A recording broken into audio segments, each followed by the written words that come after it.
السلام علیکم عزیز بچوں، ایک بار پھر آپ کی کلاس میں خوش آمدید ہے۔ کل کے لیکچر کو کنٹینیو کرتے ہیں تو چلو شروع کرتے ہیں آج کا سبق۔ کل میں نے چھوڑا تھا قطع میں تھے کوریں جتنی وہ ساری نوکروں کے ذمہ تھیں۔ اب کل سمجھ گئے ہوں گے کوریں کور کی جمع ہے، کور ایک ریلیجس ٹرم ہے جس کو میں نے شاید کل ڈیفائن کیا تھا۔ کور اس رکے ہوئے پانی کو کہتے ہیں کہ جس کی مقدار 377 کلو یا جس کو اگر ناپے تو 3 بالشت لمبا، چوڑا اور گہرا ہو، اور تقریباً اس کی مقدار جو ہے 500 لیٹر تک آ جاتی ہے۔ یہ پانی کی ایک قسم ہے، اس میں میں نے 3 قسموں کا ذکر کیا تھا: قلیل، کثیر اور کور پانی۔ قلیل اس پانی کو کہتے ہیں جو رکا ہوا ہو، جو کور سے کم ہو، اور اس کا احکام کور سے مختلف ہیں، یعنی جیسے ہی اس میں نجاست گر جائے گی تو یہ نجس ہوتا ہے۔ اس کے بعد یہ نہ وضو غسل کے کام آ سکتا ہے اور نہ ہی کھانا پکانا وغیرہ کے کام آ سکتا ہے۔ کثیر اس رکے ہوئے پانی کو کہتے ہیں جو کور یا کور سے زیادہ ہو۔ کور میں نے بتایا، کور اس رکے ہوئے پانی کو کہتے ہیں جس کی مقدار، یعنی جس کو اگر مقدار ماپی جائے تو 377 کلو ہو، اور جس کو اگر ناپیں تو یہ ہاؤس 3 بالش میں نے کہا کہ انگوٹھے اور چھوٹی انگلی کے درمیان جو حصہ اس کو ایک بالش کہتے ہیں، یہ 3 بالش لمبا، چوڑا اور گہرا ہونا چاہیے۔ تو یہ اور اس کی مقدار تقریباً 377 کلو جو نیئر اباؤٹ 500 لیٹر تک جاتا ہے۔ اور کور اور کثیر کا حکم قلیل سے مختلف ہے۔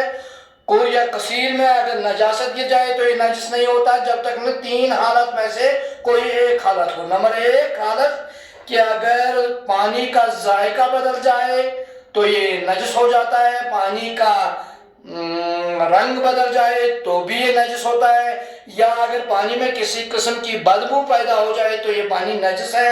ورنہ اگر ان 3 حالتوں میں کوئی ایک حالت بھی نہ ہو تو یہ نجس نہیں، یہ پاک سمجھا جائے گا۔ اور سیم کور کی بھی ویسی ہی حالت ہے۔ آگے دیکھ کر کاغذ کو ہو جاتے تھے نوکر لاجواب، تھے مگر وہ سب کے سب آقا کے مار آستین۔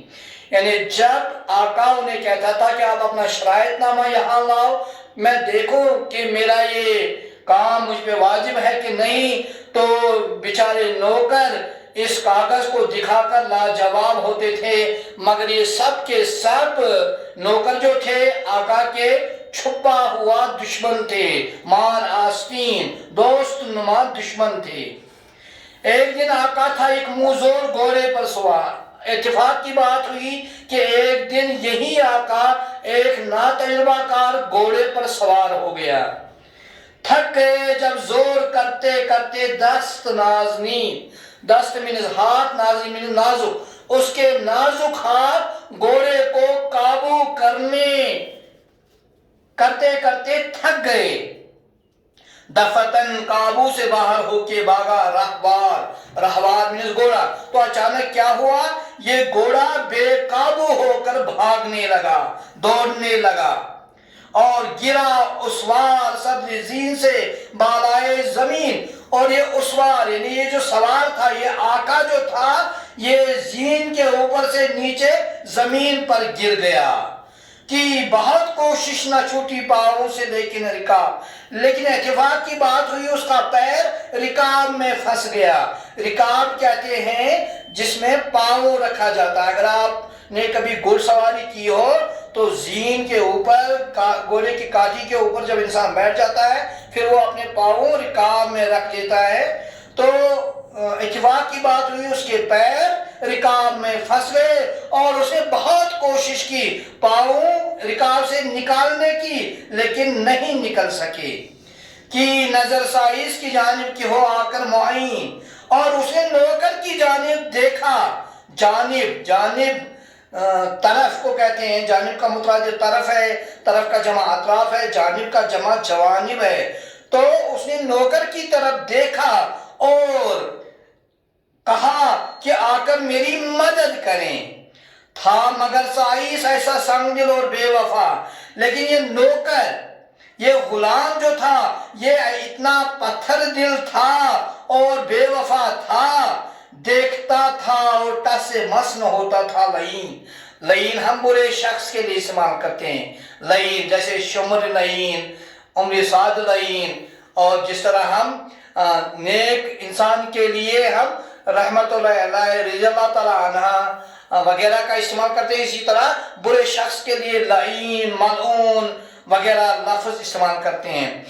لیکن یہ غلام جو تھا پتھر دل تھا، بے وفا تھا، اور اپنے آقا کی حالت دیکھ کر وہ ذرا بھی ہلے نہیں، ٹس سے مس نہ ہوا، یعنی ذرا بھی اس نے پرواہ نہیں کی، دور ہی سے تھا، اسے کاغذ دکھا کر کہہ رہا، مدد کرنے کے بجائے کیا کر رہا تھا، وہ اسے دور سے ہی کاغذ، وہ کاغذ کون سا تھا، شرائط نامہ تھا، وہ دکھا رہا تھا، کیا کہہ رہا تھا، دیکھ لو سرکار اس میں شرط یہ لکھی نہیں، میرے آقا دیکھو کہ اس کاغذ میں، اس شرط نامہ میں یہ شرط نہیں لکھی ہے، کہتے ہیں نا جیسی کرنی ویسی برنی۔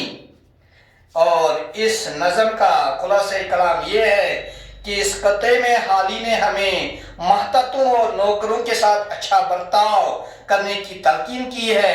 نوکر بھی ہماری ہی طرح انسان ہوتے ہیں، اگر ہم ان کے ساتھ ہمدردی سے پیش آئیں گے، ان کا خیال رکھیں گے تو وہ ہماری خدمت سچے دل سے کریں گے، ہمارے صحیح معنوں میں وفادار ہوں گے، اور اگر ان کی طرف ہمارا رویہ غیر ہمدردانہ ہوگا تو ہمارا حشر بھی اسی آقا سا ہوگا جس کا قصہ اس کتاب میں الطاف حسین حالی نے بیان کیا ہے۔ تو کوشش کیجیے اپنی زندگی میں سب کے ساتھ اچھا سلوک کرنے کی، نوکروں کے ساتھ بھی اچھا سلوک کرنے کی، اپنے محتطوں کے ساتھ بھی اچھا سلوک کرنے کی، تاکہ وقت آنے پر تمہارے ساتھ بھی اچھا سلوک ہو، ورنہ ویسا ہی حشر ہو سکتا ہے جیسا حشر اس آقا کا ہو گیا کہ جب وہ گھوڑے کی زین سے زمین پر گرا، نوکروں کے ساتھ اگر اس نے اچھا کیا ہوتا تو یقیناً نوکر اس کی مدد کے لیے آتے، لیکن انہوں نے بھی ویسا ہی کیا کہ کہا سرکار میری اس شرائط نامہ میں ایسا نہیں لکھا ہے۔ آج کی کلاس یہی پہ اختتام ہوتا ہے، اور امید کرتا ہوں آپ نے یہ سبق اچھے سے جھانچ لیا ہوگا، سیکھ لیا ہوگا، اور اس کے جو کوسچنز ہیں وہ اسائنمنٹ میں آپ کو پہلے ہی بھیج دیے گئے ہیں، تو اس کے لیے آپ حسین اسکول کی ویب سائٹ چیک کر لیجئے۔ والسلام علیکم ورحمۃ اللہ وبرکاتہ۔